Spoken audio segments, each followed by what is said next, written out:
Bonjour à tous et bonjour à toi, cher Alexandre. Alors, toi, qui as-tu décidé d'inviter aujourd'hui, puisque c'est toi qui décides, j'ai jamais pu changer la règle, qui as-tu choisi d'inviter aujourd'hui pour notre premier rendez-vous pré-estival, on va dire? On est très strict sur les règles. Alors Philippe, Alexandre. notre invité est né en 1944, une année bissextile, mais bon, c'est pas pour ça qu'il est bisexuel. Hein. Non, ça n'a aucun rapport. Par exemple, ma sœur n'est pas du signe du poisson, pourtant c'est un thon, vous voyez. Alors que Maurice Papon, qui n'est pas du signe de la balance, en est bien une. Hein. Tandis que ma tante, qui n'est pourtant pas née, elle, entre le 21 juin et le 22 juillet, a bien eu un cancer, donc ça n'a rien à voir. Alors c'est fou, Oui, docteur, vas-y. c'est fou ce que l'année 44 a gâté la France de naissance de musiciens talentueux. Hein. On a eu Alan Stivell, Nicoletta, Pierre Bachelet, l'accordéoniste René Morizur, je ne sais pas si vous le connaissez, alors que le reste du monde se coltinait quand même Jimmy Page, Diana Ross, Joe Cooker, Jeff Beck et Barry White. Le premier job de notre invité fut dans une imprimerie à fabriquer des pochettes plastiques pour des albums 33 tours. C'est vrai. C'est drôle la vie, hein, quand on sait qu'il a vendu des millions d'albums. Heureusement qu'il n'a pas bossé dans une usine de balais à chiottes, hein, sinon il nous aurait chanté de la merde. Alors à 16 ans, il fait une crise de C'est mystique. élégant, oui. Il a fait une crise de mystique, hein, qu'on peut appeler le paludisme. Hein. Puis passionné par la mer. Alors moi, personnellement, je n'aime pas du tout la mer. Je n'aime pas du tout ce qui est amer. En plus, il y a une étude qui dit que les psychopathes préfèrent les boissons amères. Donc probablement, notre invité est un peu psychopathe. On va voir. Hein. Bref, J'aime bien la mer aussi, quand même. Fais attention à, à partir de là, fais attention alors, à ce que ça tu fait un dis. point commun. Il aime bien aussi les rivières. Et c'est par les rivières qu'il quitte son pays natal avec 400 € en poche pour aller jusqu'à Marseille en bateau sur les pornos. Bah oui, parce que au pluriel, Oui, on a compris. canal, des pornos. On est d'accord, Philippe, vous savez de quoi je parle. Hein. Par exemple, il y a aussi une bière, des haltères, une fille, Ben non, des habillés, hein, bien sûr. Ceux qui nous écoutent ne sont pas idiots. Hein, Ils vas-y. connaissent, Oui. hein, c'est des habitués. Surtout à toi, ils sont habitués à toi. Sachez qu'en 1968, il fait une rencontre décisive à Saint-Tropez, Eddie Barclay. Alors, avec 400 balles à Saint-Tropez, je t'explique, tu tiens 5 minutes. Hein. Donc le mec qui a pas de fric et qui va en vacances à Saint-Tropez, c'est très très louche. C'est un peu comme si un mec du Nord-Pas-de-Calais couchait pas avec sa sœur. Hein. Donc c'est très louche. Bref, grâce à Eddie, Aido, on rentre du boulot, eh bien il se lance dans la chanson. Hein. Faut dire qu'il a une voix incroyable. D'ailleurs, en 74, sa chanson Vanina cartonne.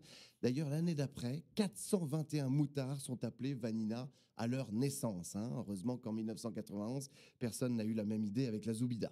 10 années de traversée du désert, où il paraisse dans son lit, jusqu'à ce qu'il suive les conseils de son ami Julie Pietri, qui lui dit « Dave, lève-toi ». C'est peut-être pour ça d'ailleurs qu'on le retrouve à présenter tout et n'importe quoi, de Salut les chouchous à l'Eurovision, en passant par un concours de dominos, des pubs pour le fromage, des baptêmes et des bar mitzvahs. Alors le seul truc qu'il refuse, sachez-le, c'est un remix de sa chanson Vanina pour Vania, les serviettes hygiéniques. Oui, non mais alors je trouve c'est dommage parce que les paroles étaient très bien, c'était « Vania, rappelle-toi que je n'essuie rien sans toi. Vania, si je t'oublie, je saignerai pour la vie. » Il s'appelle Alexandre. Si vous voulez lui écrire, c'est directement à lui. Alors, il y avait une rumeur, mais je tiens à dire que c'était juste une rumeur dans le showbiz qui disait qu'il n'avait pas de cœur, notre invité. Alors, on a dû donc vérifier, double pontage, et effectivement, il avait bien un cœur. Donc, c'était juste une rumeur. Il a écrit Ma chienne de vie, l'histoire d'une petite chienne errante qui va devenir l'animal de compagnie d'une star. Alors, c'est un livre qui n'est pas sans rappeler celui de Zaya, Ma vie de chienne, l'histoire d'une petite chienne errante qui tient sa compagnie à des stars de foot. Hein. La Hollande, il l'a quitté pour la France. Ça ne le dépayse pas beaucoup, car chez nous, avec Hollande, c'est l'autre pays du chômage. Philippe, une petite idée sur notre invité? Oh, mon pauvre vieux, nos problèmes. Vous le connaissez bien encore celui-là. Mais c'est surtout que tu n'étais pas né, que je côtoyais déjà professionnellement ce bon vieux Dave. Bonjour, Bonjour, Dave. Tout ça est très très marrant, sauf que Vania, je l'aurais fait, c'est une question d'argent. C'est vrai? Ah oui, d'accord. Oui, bien payé. Donc on peut le préciser. Attends, je veux quand même lui ajouter quelque chose.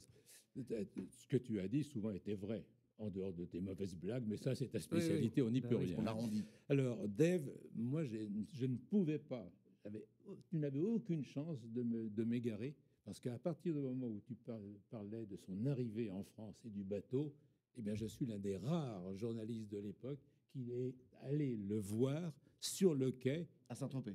Pas du tout. Il a d'abord fait escale à Paris. Oui. Et c'est à Paris qu'on a commencé à parler de lui. C'est là d'ailleurs où il a dit tout haut qu'effectivement, il voulait aller voir ceux qui, effectivement, tous les étés, dirigeait, on va dire, la politique du disque en France, Ouais. dont Barclay le premier. C'est pas Mais, pour ça qu'il mais pas le seul. La Ouais. plupart des producteurs de disques et des grandes boîtes de l'époque, ils étaient tous là-bas l'été. Absolument. Tandis que lui, il est descendu vraiment. Pourquoi sur cette péniche? Pourquoi? Non, c'est un bateau, pardon. Oui, c'est un bateau de fond pêche plat. à fond plat. C'est un vivier pour les spécialistes. C'est un Et pêche- c'était bateau lui de qui pêche pour les s'appelait. anguilles. C'est lui qui s'appelait le boucanier. Non, le Justus. c'était Le Justus, oui. Mais non, en fait, quand j'étais donc à Marie sous le Pont-Neuf à Paris, à l'époque, entre autres, je chantais dans une crêperie et rue Saint-André-des-Arts pour le Parisien, donc c'est très près évidemment du Pont-Neuf. Et là, on m'a dit, mais l'été, tu sais, là où il y a de l'argent, si tu veux gagner de l'argent, il faut aller à Saint-Tropez. Donc je suis allé, je ne connaissais pas Saint-Tropez. Ah, tu savais pas avant de venir? Absolument pas. Ben, Je suis allé parce qu'on m'a dit, il y a plein de monde qui ont du fric, etc. Alors, pour ceux qui l'auraient oublié ou qui n'auraient pas compris avec le zozo que j'ai comme voisin et comme assistant, parce que Ça, vraiment, je vois hein, pas. c'est lui en plus qui me fournit toutes les informations, tu as compris? D'après, Oui, je vais mais tout dis donc, t'es mal revérifier barré, oui, derrière. t'es Hein. mal barré. Bon, donc toi, tu es né aux Pays-Bas. En 1944, ça c'est vrai. Ça fait aucun doute, il avait Ouais. raison là-dessus. Ça, il a raison. Ouais, ouais. Je suis Pourquoi, délé- pourquoi- Pourquoi la France? Oui, En fait, moi, je me prenais vaguement au sérieux parce que j'ai fait ce qu'on appelle aux Pays-Bas le gymnasium et ici le lycée classique. Et sur 700 élèves au lycée, il y en a 4 qui ont passé cet examen et ça produit 4 personnes d'une arrogance et d'une prétention absolument indéniable parce qu'ils se prennent pour les crèmes de la crème. Et j'étais très branché Dostoïevski et j'avais envie d'aller voir les Russes chez eux, c'est-à-dire par la mer. Donc, je voulais aller vers la Crimée. Mais combien il y avait encore de rideaux de fer? Il n'y avait pas question. oui ça, tu risquais d'être descendu au Impossible. canon avant d'arriver. Et voilà, et je vais rester coincé en France parce que j'ai une histoire d'amour avec la France et un Français. Il y a aussi. un truc que je voulais tirer au clair. Est-ce que Vanina existait déjà? Vanina était, malheureusement elle n'est plus là, était la meilleure amie de mon compagnon et auteur de tous mes succès, Patrick Bazot. C'est vraiment sa plus vieille amie. Et sa fille, elle est filleule de Patrick, Constance. Mais Vanina, malheureusement, a décédé d'une crise cardiaque. Mais la chanson est toujours là et on parle beaucoup d'elle. Et c'est vrai qu'il y a plein de petites mais Vanina, attends, c'est ça qui est drôle. Tu as très bien, merci d'avoir répondu à la question, parce que c'est vrai qu'on ne le savait pas vraiment. Mais moi, je savais qu'elle a été composée d'abord, et ça a déjà été un triomphe aux Pays-Bas. Ah, la chanson de Del Shannon, parce que c'est une adaptation, hein, Runaway est un triomphe dans le monde entier, mais pas par moi, par le chanteur Del Shannon. Et moi, j'ai fait la manche avec cette chanson, parce qu'en fait, les gens ont pas oublié, mais mon premier succès n'est pas Vanina, c'est Sugar Baby Love, en français et en anglais. J'en ai vendu 800 000.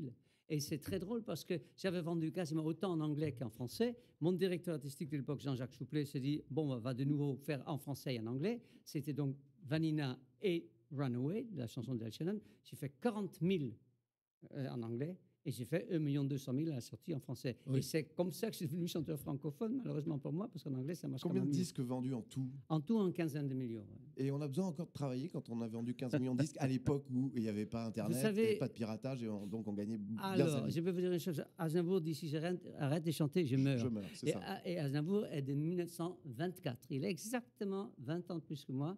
Et moi, j'ai dit la même chose. Quoi. C'est la Ça, on peut passion. pas. Ah, Mais ouais, c'est ça. je reviens quand même à la question, parce qu'elle est capitale. C'est que tu chantais déjà, tu vendais déjà là-bas, et tu décides de venir. Non, non, non, non. Non, je ne vendais pas. J'étais donc à la fac des droits d'Amsterdam. Je vendais mon corps, mais je ne vendais pas Oui, c'est les ça, chansons. c'est ça.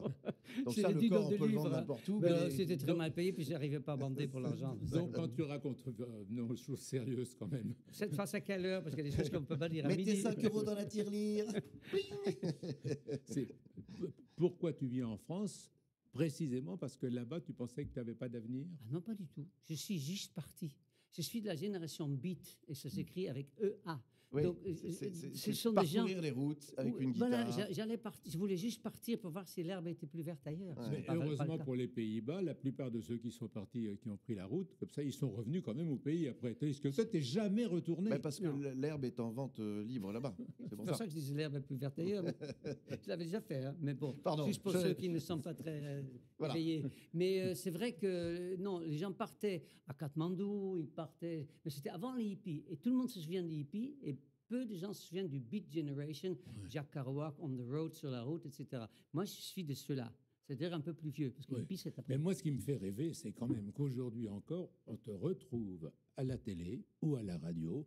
En ce moment, je crois que c'est avec Wendy Bouchard. Oui, C'est-à-dire que tu n'as jamais arrêté, jamais, jamais. Tu n'es jamais retourné aux Pays-Bas. Non, non. Mais ça prouve une chose, c'est que on dit que ce sont les meilleurs qui partent en premier, donc ça prouve que je ne suis pas le meilleur. Mais Parce vous, que je suis vous toujours piquez là. le pain des Français, monsieur Dave. Et- On va en reparler d'ici quelques instants. On se fait une petite pause, je crois. Oui, Et si on tu se veux. retrouve pour Voilà. parler justement de cette Il doit continuité faire pipi avec parce Dave. qu'il n'est pas tout jeune, il est là Oui, jeune. j'ai ma poche qui est pleine. Voilà.